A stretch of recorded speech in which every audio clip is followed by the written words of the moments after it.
I never imagined that one night tone's single choice could change everything I knew about life, death, and what exists beyond the veil.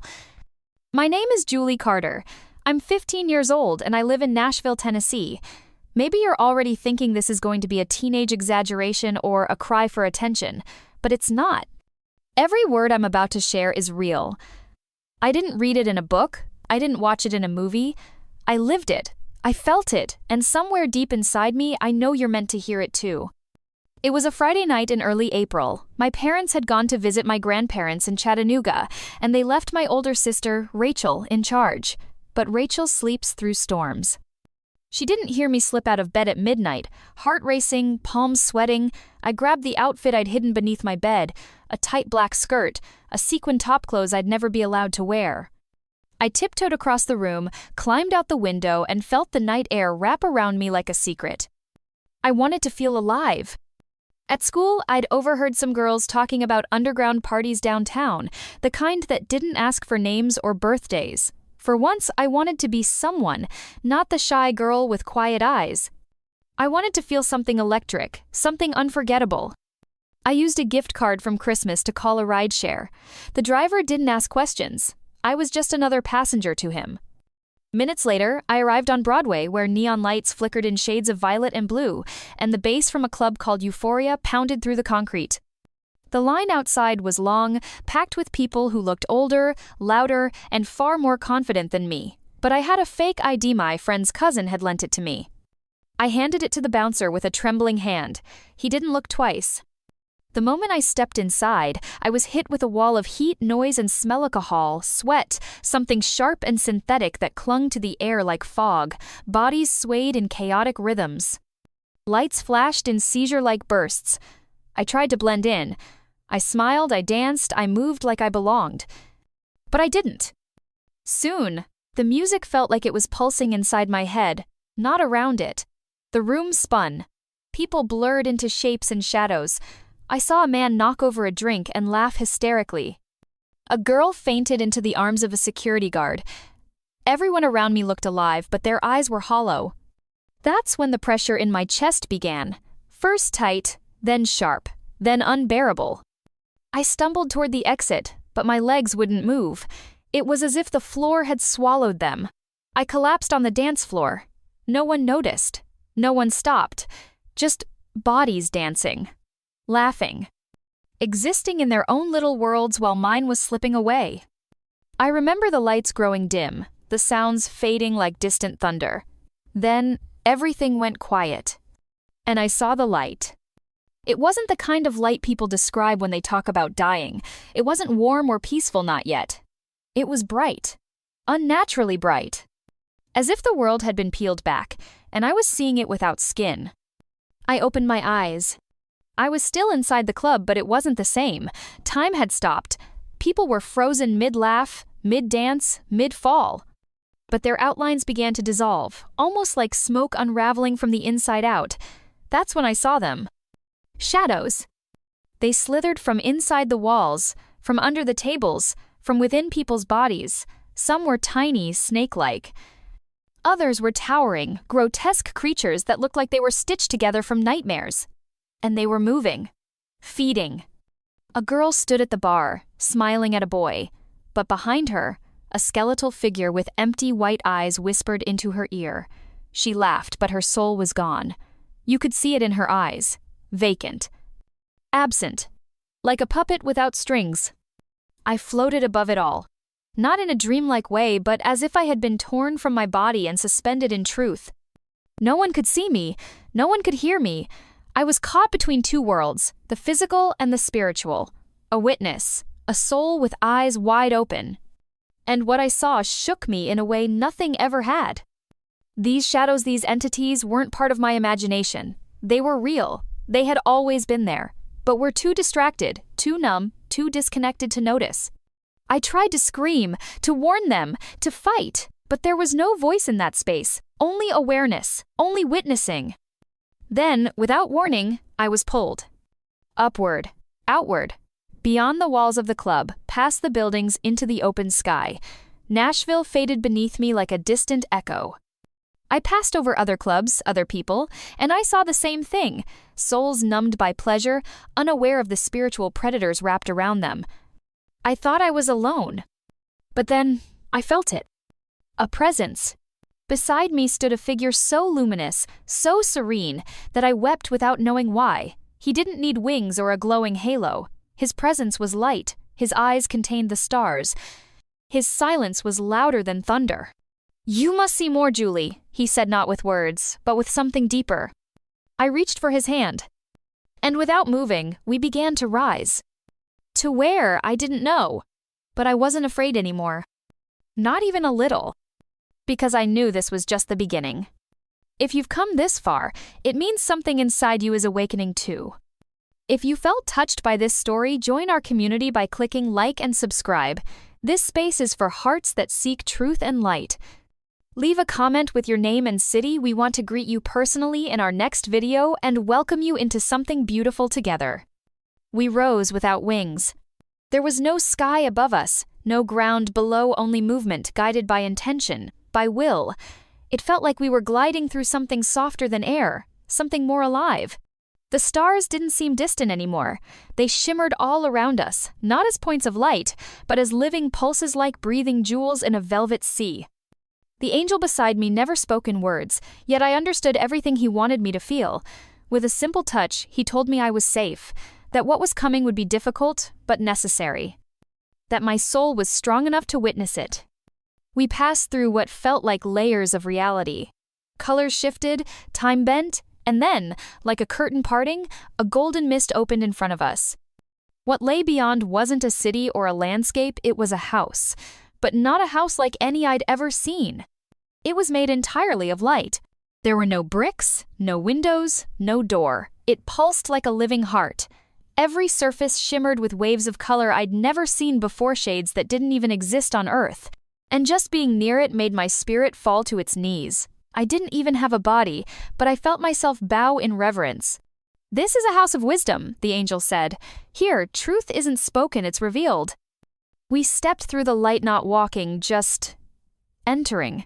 And the moment we did, I was overcome by a peace so deep, so complete, that I forgot what fear had ever felt like.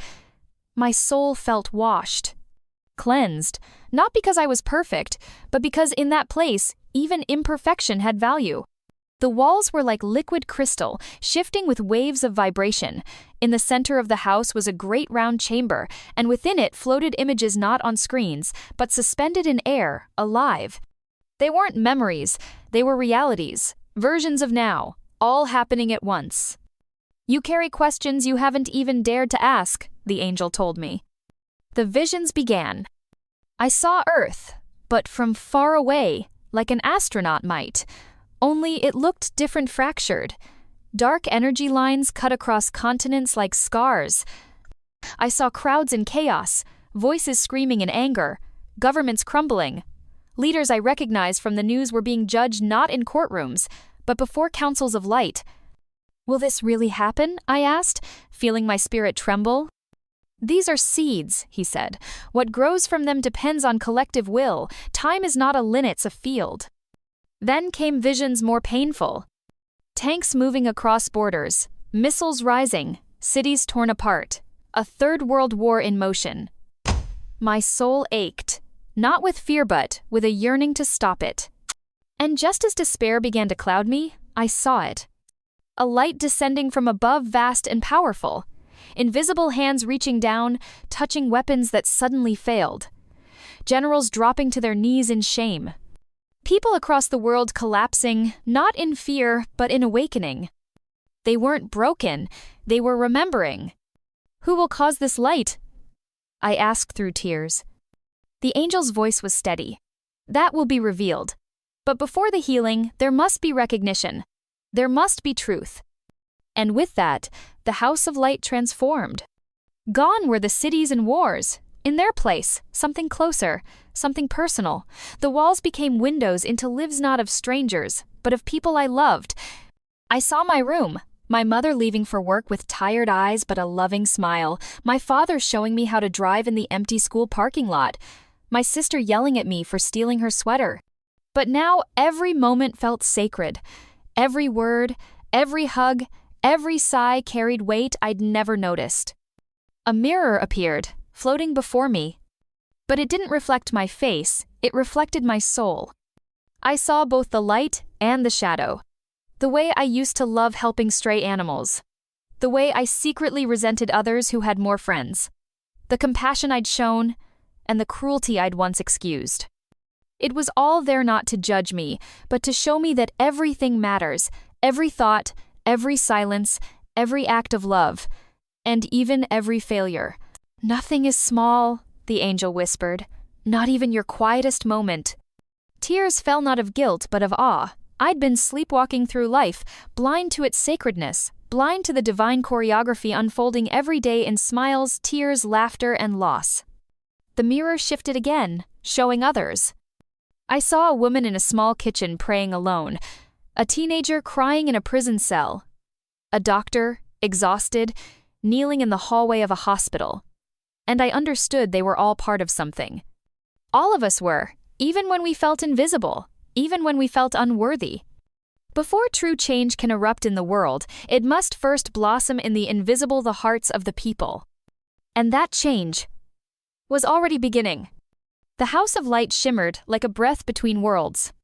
As I stood in its center, my heart still trembling from the truths I had witnessed, the walls around me began to dissolve like mist retreating from morning sun.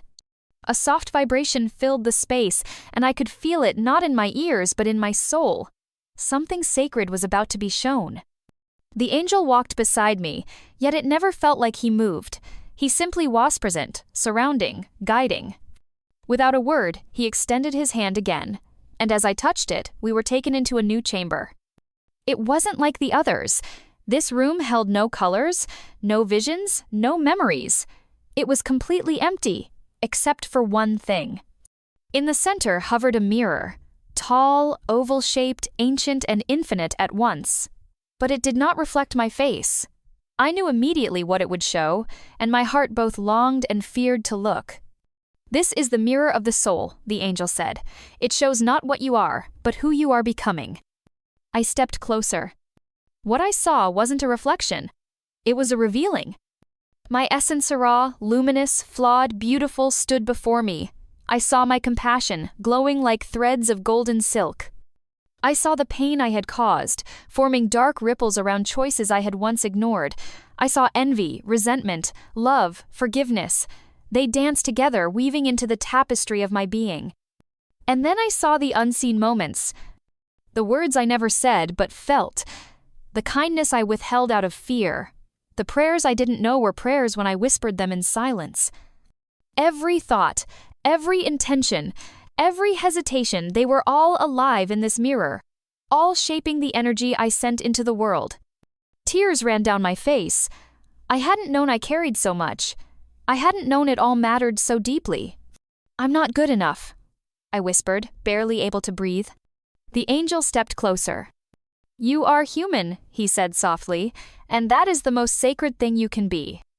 Then, with a light touch, he placed his hand upon the mirror. In that instant, the surface rippled and widened. Other faces began to appear, friends from school, strangers I had passed on the street, even people I judged or feared. Each one had their own mirror. Each one carried light and shadow. Each one held a battle inside. And I realized, no one is just what we see. Everyone is carrying something invisible. A wound, a hope, a prayer unanswered. If we could see the mirrors of the people around Yusufin for a minute, there would be fewer walls between us. Fewer wars, fewer broken hearts left unheard. That's when I understood. This wasn't just for me. This was for everyone. People didn't need to die to see what I was seeing. They just needed to remember. Remember who they are beneath the noise, beneath the labels, beneath the masks. I turned to the angel. What do I do with all of this? He didn't answer right away. Instead, he looked at me with eyes that held galaxies. And then he said the words that would forever mark my mission. Show them the mirror before they break. The chamber began to fade, but not with sadness. It felt like a door had been opened in my spirit, like a whisper had taken root inside me and would never stop growing. And then everything went dark. Not the darkness of fear, but the darkness of transformation, the space between what was and what would be. The silence before awakening. And when I opened my eyes again, I wasn't in the house of light anymore. I was standing between two worlds. To my left, the earth, vibrant, chaotic, alive. To my right, a higher realm made, not of form, but of intention, purity, and radiance. And between them, a narrow path. Thin as light, wide as grace. That was where I stood, a soul between realms. I wasn't alone. Other beings walked that path not with feet, but with presence. I felt them before I saw them, shapes made of energy, souls who had crossed and chosen to stay, guardians, watchers, witnesses of the threshold. One came close, a boy, younger than me, yet filled with ancient wisdom. Another a woman whose silence radiated strength like a mountain. And then, a man who once held great power on earth, now devoted to helping others awaken. Each one approached me not with words, but with feelings. One gave me courage, one gave me tenderness, one gave me clarity. And then, they faded, but something of them remained inside me. I understood now. Every person has a calling, a whisper from the divine waiting to be heard. Mine was to cedo, remember, and help others do the same, to remind humanity of what it has forgotten, that we are all connected. That love is not an emotion, it's the language of the soul. I looked up and saw thousands of shimmering threads stretching from the earth to the higher realm, some strong and glowing, some tangled, some cut. And beneath the path I stood on, I saw the shadows again trying to pull those threads down. The same energy I had seen in that club. The same presence that feeds on numbness, division, fear. But I also saw something else. Light small and steady rising from places of prayer, from acts of kindness, from people who didn't even know they were angels in disguise. I felt a fire growing in me. I had to go back. But something told Memi journey wasn't over yet. If this message awakens something in your heart, we invite you with love to be part of our community. Click like and subscribe to walk this path with use and help spread this light to those still searching. Let us know where you're watching. Comment your name and your city so we can bless your home in our prayers and greet you in our next video. The angel reappeared beside me. His light felt more grounded now, as if preparing me for the weight of returning. But before I could speak, the air around us changed. Thicker, heavier, like the world was holding its breath. You are about to see the crossroads, he said. A spiral of energy surrounded us and lifted us through a vast opening in space, like a portal suspended in eternity. What I saw beyond it was more than a vision. It was a warning, a prophecy, a possibility. I saw Earth. Not from above, but in its most fragile, fractured form. People, millions of them, staring at glowing screens connected digitally but emotionally abandoned. Families torn apart by ideology. Friends becoming enemies over words that had lost their meaning. Schools silenced. Hospitals crying for breath. Leaders hiding truth behind smiling masks. Children turned into bargaining chips. Systems feeding on suffering. And then came the movement. Armies, tanks, missiles. The unmistakable shadow of a war no one truly wanted but one that was being prepared anyway. Is this how it ends? I asked, trembling. The angel's voice cut through the chaos with calm clarity. Number. But this is how far it can go, if nothing changes. And then light. Small at first, flickering, brave. From the most unexpected places. A teenager comforting a stranger on a bus. A woman sharing her last piece of bread. A prisoner praying for someone else's freedom. A scientist choosing truth over power. A mother forgiving. A soul healing. Lights began to rise across the world not from the sky but from within hearts. These were not miracles. They were reminders. That goodness still exists, that every human soul holds the power to ignite change. And then, something extraordinary happened. From behind the dark clouds rose a colossal figure not bound by form. Sometimes it looked like a man, then a woman, then a child. It shimmered with every race, every story, every age. It was us. Humanity, unified in a higher state, not perfect, but awake. This great being extended its hands over the earth, and from them flowed a wave not of destruction, but of mercy. Weapons failed. Lies unraveled. Hearts opened. People fell to their knees, not out of fear but out of revelation. "The intervention," whispered the angel beside me. "But only if enough hearts awakened to sustain it." And in that moment, I finally understood. The visions I saw, the mirror of my soul, the threads connecting each of us. None of it was random. None of it distant. It was all happening now inside us, around us. We are not waiting for a savior. We are the ones we've been waiting for. Every time you choose love over fear, every time you forgive instead of blame, every time you speak the truth, even when it trembles in your mouth, you become part of the light that holds back the fall. I looked at the angel, now shining brighter than ever. "You must remember this," he said, "because when you return it will feel like a dream, but it is not, it is a call." And just like that, we were back in the house of light. But it was quieter now, like the walls were exhaling, having shown me all I was meant to see. I sat down, overwhelmed but alive, 15 years old, 1,000 years wiser, a soul cracked open. The angel knelt beside Minot as a guide now, but as a brother. "Will they believe me?" I asked, voice shaking. "Some will laugh, some will turn away, but others will remember." And that word echoed inside me like the first note of a song I hadn't heard in a lifetime. Remember.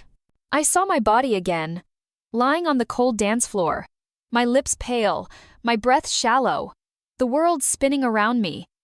"You can stay," the angel said, "or return, but if you return you will carry the weight, the urgency, the fire."